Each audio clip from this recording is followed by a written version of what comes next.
Hello, what is up mga ma'am, sir, ma'am? Ako po si Ralph C. Fry, isang visual artist from Manila, Philippines. And today we are going to unbox and review the YOLO Park AMK Pro Series Voltes 5 Legacy 20cm model kit.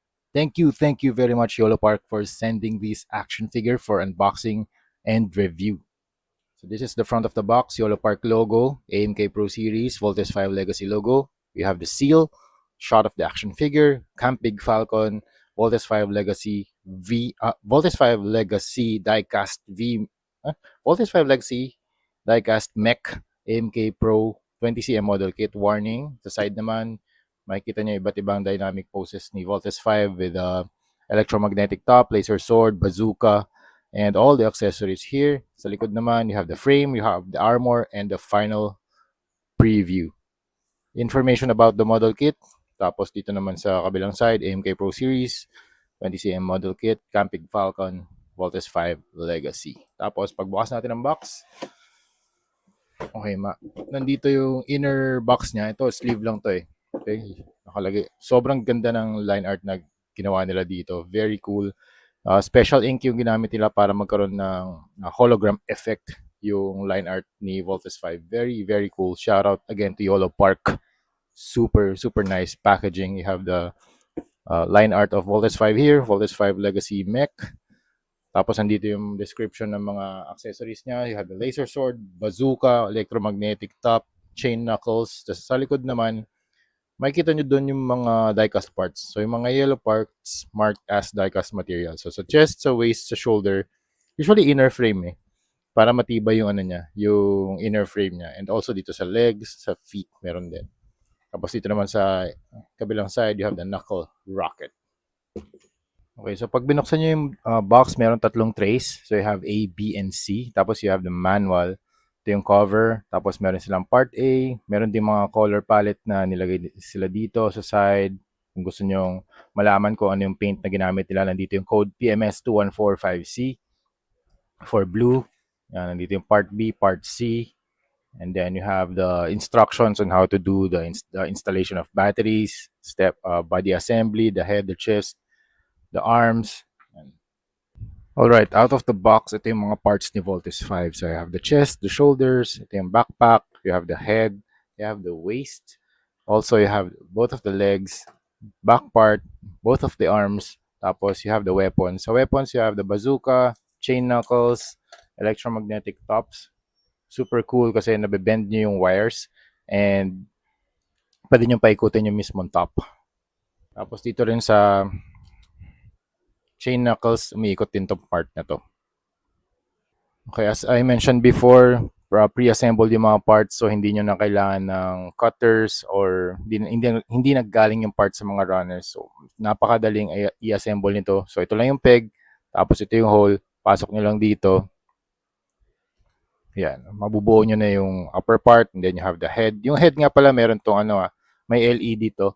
So if you have a battery na maliliit, I think, wait lang Ito, naka-indicate dito kung ano yung install nyo na battery. I think this is LR621. Yun, kung meron kayong LR621, pwede nyo i-install dito.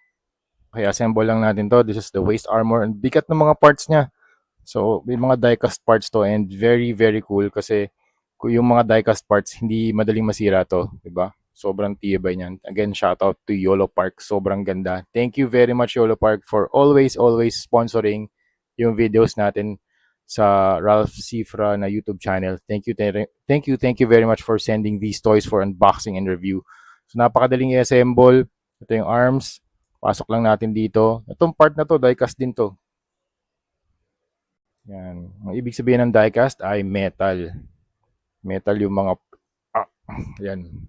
Sobrang tight ng joints, which is cool kasi pag pinaglalaroan nyo, hindi magiging loose yung yung mga parts, 'di ba? And gusto ko rin dito kay YOLO Park, may mga parts na may mga screws.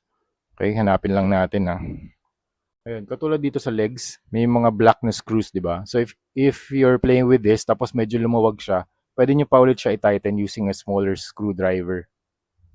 Okay, balik lang natin tong leg plate niya. Okay, may mga instructions naman so hindi kayo mawawala sa sa process. Very straightforward and ang ganda ng pagkakagawa nila ng manual. Ganda ng mechanism dito. Look at this part. So pag inarticulate mo to, pag nirotate mo to, or pag binend pala, bumababa tong part na to. Very nice engineering ginawa ni Yolo Park dito.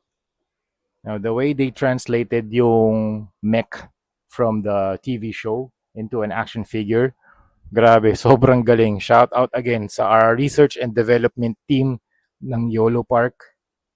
Congrats again sa development team, sa manufacturing team, sa lahat ng members ng Yolo Park na company.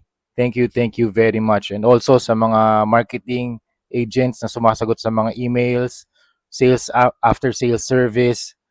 Thank you. Thank you very much to you and your team. Ang height niya pala ay 20 centimeters tall. Tapos yung weight niya, ang bigat kasi ang daming die-cast parts. So let's start with the head. Yung head niya, usually red yung head armor niya. Tapos may mga pointed areas dito. 1, 2, 3. Gold areas. And also grabe yung sculpt. Super ganda ng sculpt details niya. Very sharp yung pagkakagawa ng mga molds. Walang mga seam lines. And also yung paint job is immaculate. Super, super nice. I think this is top 1 para sa akin ang ginawa ng Yolo Park in terms of AMK Pro. And if you want to know more about Yolo Park nga pala, punta kayo sa yolopark.com and also shop.yolopark.com. Nandun yung mga available na mga AMK series nila, AMK Pro series. Marami pa silang mga ginagawa mga action figures like Transformers, yun yung core line nila. Transformers, Evangelion, Shurato. Yan, meron din tayong Shurato na guy na character. Last time, nireview natin si Ryoma. So, grabe. Thank you again, Yolo Park. Tapos yung eyes, meron ngang LED. Unfortunately, wala akong batteries today. And then you have the faceplate, silver. Tapos ang color palette pala nito ay silver, blue, red, and gold. Ganda ng blue paint na ginamit nila. Doon sa mga blue areas, makikita nyo dito merong mga slight na dry brushing technique or slight na weathering. Hindi pala siya dry brushing, pero in-apply nila. Hindi siya dry brushing. Kasi pag dry brushing, makikita mo may mga strokes eh. Dito wala eh. Very precise yung pagkakalagay nila dito ng mga silver areas. Okay? Then you have the sa chest, merong inverted triangles sa both of the shoulder chest parts. Then you have the V. Ito yung ginagawa niyang laser sword. Tapos you have the torso, waist pala, silver. Tapos you have the belt, gold part. Ang ganda lang gold na ginawa nila na paint. Hindi siya super vibrant gold. Desaturated gold siya. Tapos you have the silver sa arms, bulky na large na fairly large shoulders and feet for stability. Grabe ang ganda ng ganda ng legs na rito. Then you have the leg part right here, red segment. Ito gustong-gusto kong part dito eh. Yung pag inarticulate mo to or pag binend mo, bumababa tong part na to. Very nice engineering by Yolo Park. Shout out to you again. Tapos, syempre may mga die-cast parts, so mabigat siya. Sa likod, makikita nyo dito yung spaceship pala. Tapos may mga parts din dito ng gulong, ng wheels. Articulate din yan. Then you have the back. Look at the intricate details. Kahit dito sa rear section. Diba? Kahit na i-display mo siya ng nakaharap, pati itong likod, very, very nicely detailed. Pati yung mga armor plates na nag-overlap. Very faithful sa Voltes 5 Legacy na design mula dun sa broadcasts na in-air dito sa Philippines. Filipinos really love Voltes 5. Ang dami-daming fans ng Voltes 5. So, ganda ng pagkakagawa dito sa Voltes 5 Legacy na show and the action figure. Tapos dito sa likod ng feet, you have the gunmetal part. Ito meron din ditong gunmetal. Ito silver kasi ito eh. Then you have the gold here. Tapos meron din gold segment dito sa may knees. Then blue part. Ito natatanggal din to kanina yung mga leg plates na kinuha natin. Tinanggal natin para makita yung mga screws. So ito yung feet. Tapos meron ding mga wheels dito. 1, 2, 3 black na wheels. Tapos articulated din to. Meron din to articulation. Then sa ilalim ng feet nakalagay Yolo Park. And then you have the some booster sculpts. Okay, sa accessories you have the laser sword. Super nice laser sword. Hindi lang siya isang buong sheet ng silver. Pero grabe ang ganda ng pagkakagawa nila dito. Different sculpts, you have the panel lines, different finish na ang ganda kasi pag ni-rotate mong ganyan, iba yung sheen niya, 'di ba? Ayan, dito rin sa Voltes 5, ang ganda ng tama ng ilaw sa kanya. So you have different colors with different levels of shine. Ito parang medyo may satin finish. Ito very reflective siya. Very nice contrast dun sa colors din. So you have the blues, the reds, and the golds.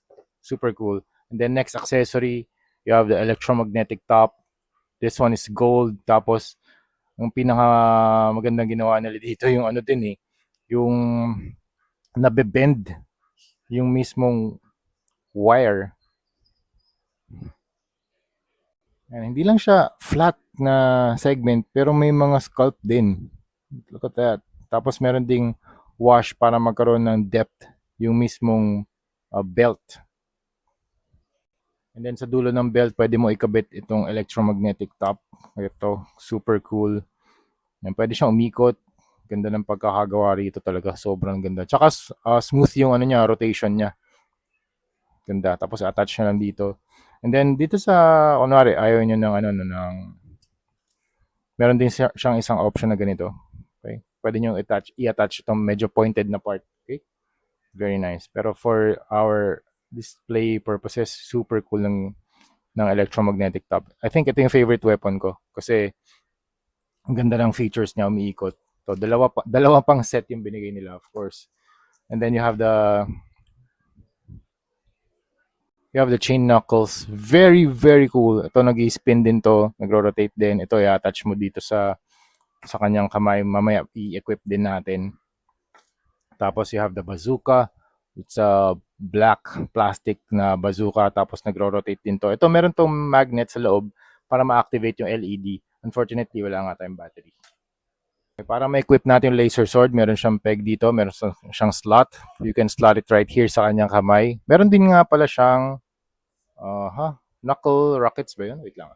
Yeah, knuckle rockets. Ito, in-equip ko na dito. Okay? So, nahahawakan niya naman yung sword, maayos, and hindi siya mahuhulog. So, that's very cool. Electromagnetic top naman. Madaling-madali lang i-equip yung mga weapons niya. There you go, electromagnetic tops equipped. Same thing, same process kung paano niya hinahawakan itong laser sword. Right. Then you have the chain knuckles, and pwede niyo paikot-ikutin. Tapos you have the bazooka on the right hand. Itong bazooka super cool, nagro-rotate tong part na to, and then yung part ng hand niya pwede niyo ilagay dito sa ilalim. All right, in terms of articulation, head can look up, very nice. Look down, 360. Kahit na merong part dito sa likod ng kanyang head, hindi naghihinder dun sa kanyang articulation. Okay, this one can also move up and down, left and right. Okay, tapos yung kanyang shoulders can also move up. May butterfly joint for better articulation. Bicep rotation or arm rotation rather. Double jointed na elbow. This one is die cast. Very cool. Ball jointed yung kamay. Tapos, dito sa torso, it can also move left and right, tilt, stretch, and crunch. Sa crunch, very cool. Wala kasing gap na nakikita dito sa likod when crunching. And also, this one, yung mga waist armor, pwede nyong iangat yan for better range of motion dito sa paa. Pull it down, kick that far. Double jointed yung kanyang leg. This can also move. This can rotate. 360, pwede rin. Can move up. Can back kick that far. Kung gusto nyo mas todong back kick, pwede nyo tanggalin tong waist armor. Yan. Yan. That can work. Pwede babalik din natin to. Okay, ayun pala yung mga ibang mga screws. Oh. Pwede natin higpitan yan. Kunwari medyo loose na. Yan. Tapos sa paa, pwede nyo rin tong i-rock, i-move.